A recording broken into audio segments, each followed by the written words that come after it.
নমস্কার বন্ধুরা, রিয়া স্পিরো নিউজিল্যান্ডে আরেকটা নতুন ব্লগে আপনাদের অনেক অনেক স্বাগত। আশা করি আপনারা সবাই খুব ভালো আছেন আর আমরাও খুব ভালো আছি।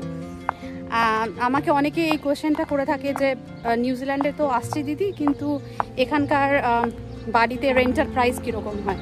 মানে ধরুন নিউজিল্যান্ডে যারা প্রথম আসছেন, একজন কাপল বা হতে পারে একটা ওয়ার্কিং কাপল বা একজন আসছে যে একজন স্টুডেন্ট আসছেন, তাদের কীরকম বাড়ি ভাড়া পড়ে।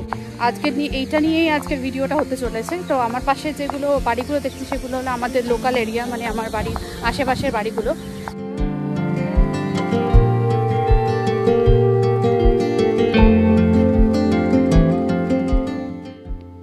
আজকের ভিডিওতে আমি নিউজিল্যান্ডের বাড়ির ভাড়া কীরকম, বাড়ির ভাড়া নেওয়ার প্রসেসগুলো কি আর বাড়ির ভাড়া পেতে গেলে কি ধরনের ওয়েবসাইট চেক করবেন, এইসব নিয়েই আলোচনা করব।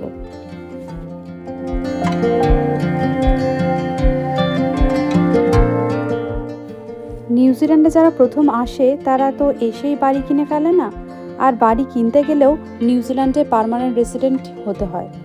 সুতরাং বাড়ি ভাড়া খুঁজতে হবে। আর সেই ক্ষেত্রে প্রথমেই যেটা করণীয় সেটা হলো ট্রেডমি, realestate.co.nz এর মতো ওয়েবসাইটগুলোকে চেক করা। এই সমস্ত ওয়েবসাইটগুলোতে কোন লোকেশনে আপনারা ভাড়া খুঁজছেন সেই লোকেশনের উপর ভিত্তি করে রেন্টাল হাউসগুলোকে দেখতে পারেন। আর এই সমস্ত ওয়েবসাইটগুলোতে বাড়ি ভাড়া সহ সব ধরনের ইনফরমেশন, যেমন বাড়িগুলোর পিকচারও দেওয়া থাকে।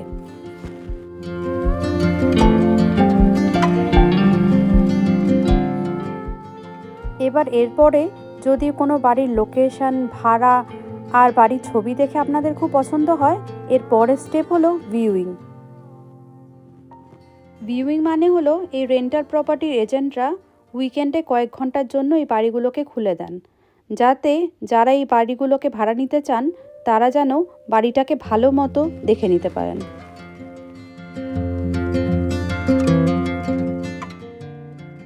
এবার ভিউইংয়ে যাওয়ার পর বাড়িটাকে সরাসরি দেখেও আপনার খুবই ভালো লাগলে অনলাইনে এই সমস্ত ওয়েবসাইটগুলোতে গিয়ে আপনাকে এই বাড়িটার রেন্টের জন্য অ্যাপ্লাই করে দিতে হবে।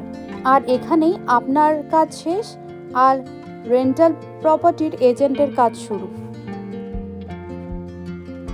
এরপর ওরা আপনার অ্যাপ্লিকেশনটাকে রিভিউ করবে, মানে আপনার proof of income, reference check করে আপনাকে ঠিকঠাক মনে হলে ওরাই আপনাকে অ্যাপ্রোচ করবে।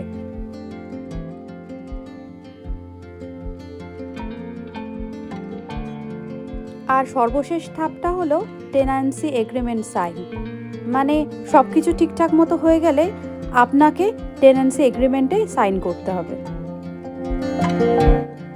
আর এই সময় আপনাকে বন্ডের টাকাটাও দিতে হবে। নিউজিল্যান্ডে সাধারণত উইকলি রেন্ট হয়, আর এই 4 সপ্তাহের মানে 1 মাসের টাকাটা আপনাকে অ্যাডভান্স পে করে দিতে হবে, এটাকেই বন্ড বলে। আর এই টাকাটা সাধারণত আপনি বাড়ি ভাড়া যখন ছাড়বেন তখন ফেরত দিয়ে দেওয়া হবে আপনাকে, যদি না আপনি কোনো বাড়ির ক্ষতি করে থাকেন। এরপরে একটা মুভিং ডেট অনুযায়ী আপনাকে ওই বাড়িতে শিফট হলেই হলো, বাস কাজ শেষ।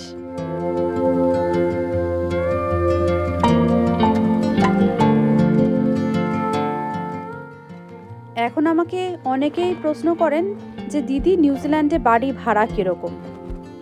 নিউজিল্যান্ডের একটা ছোট্ট দেশ হলেও এর মধ্যে কিন্তু অনেকগুলো বড় বড় শহর আছে, যেমন ধরুন অকল্যান্ড, ক্রাইস্টচার্চ, ওয়েলিংটন, তোরাঙ্গা, আরও অনেক। এবার এক একটা শহরের রেন্টাল প্রাইস এক এক রকম হয়।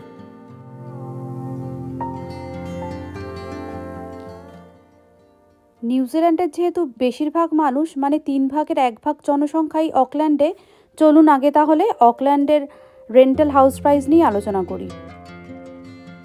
আর নিউজিল্যান্ডে যারা নতুন আসছেন তারা হতে পারে একজন স্টুডেন্ট আর অথবা ওয়ার্কিং কাপল, তা তাদের জন্য 1 বেডরুম কি 2 বেডরুম হাউস হলেই হয়ে যায়।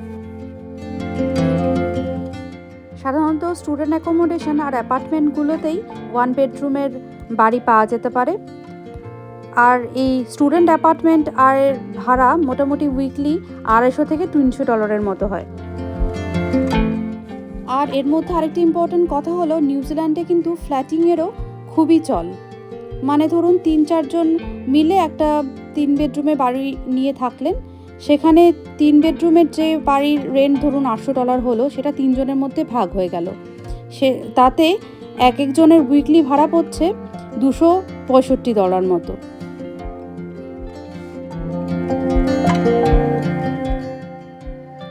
যারা নিউজিল্যান্ডে নতুন ওয়ার্কিং কাপেলরা আসছেন তাদের মধ্যেও এই ফ্ল্যাটিং সিস্টেমটা খুবই জনপ্রিয়। এবার যদি একটা স্বামী স্ত্রী আর তাদের একটা বাচ্চা নিয়ে আসে, তাদের জন্য 2 বেডরুমের হাউসই ঠিক হবে। আর অকল্যান্ডে 2 বেডরুমের ভাড়া উইকলি অন অ্যাভারেজ $600 মতো হতে পারে। এবার লোকেশনের উপর ডিপেন্ড করে এই ভাড়াটা কম বেশি হতে পারে। এবারে 3 থেকে 4 বেডরুমের হাউসের ভাড়া অন অ্যাভারেজ উইকলি $750 থেকে $850 মতো হতে পারে।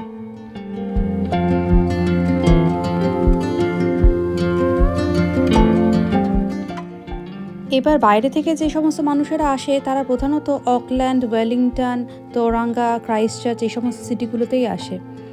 এর মধ্যে অকল্যান্ডের ভাড়া সব থেকে বেশি, আর অন্যান্য সিটিগুলোর ভাড়া এর থেকে সামান্য একটু কম হতে পারে। এবারে আপনাদের বাড়ি ভাড়া সম্পর্কে যে সমস্ত আইডিয়াগুলো দিলাম আর যে প্রাইসটা বললাম, সেটা কিন্তু ইন্টারনেট আর ইলেকট্রিসিটি ছাড়া। এবার যদি আপনারা আলাদা করে ইলেকট্রিসিটি আর নেট নেবেন, সেটার জন্য আলাদা করে আপনাদের পে করে দিতে হবে।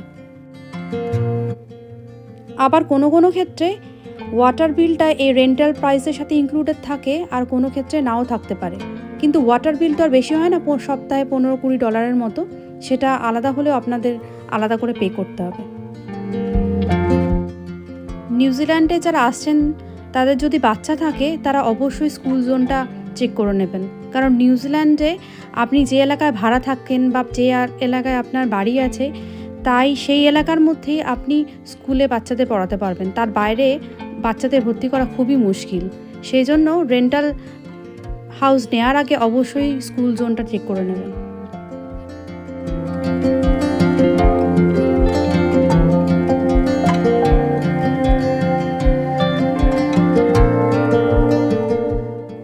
আর যারা নিউজিল্যান্ডে এসে পাবলিক ট্রান্সপোর্ট ব্যবহার করবেন, তারা অবশ্যই চেক করে নেবেন আপনাদের বাড়ি থেকে বাস স্ট্যান্ড বা ট্রেন স্টেশনটা কতটা দূরে।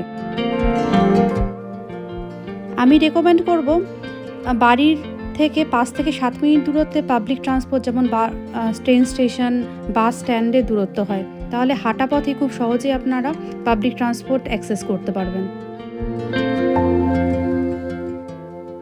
আর নিউজিল্যান্ড যেহেতু শীতপ্রধান দেশ, তাহলে অবশ্যই চেক করে নেবেন যে বাড়ির ভেতরে ইনসুলেশনের ব্যবস্থা কীরকম, মানে বাড়ি ঠিকমতো গরম থাকছে কিনা।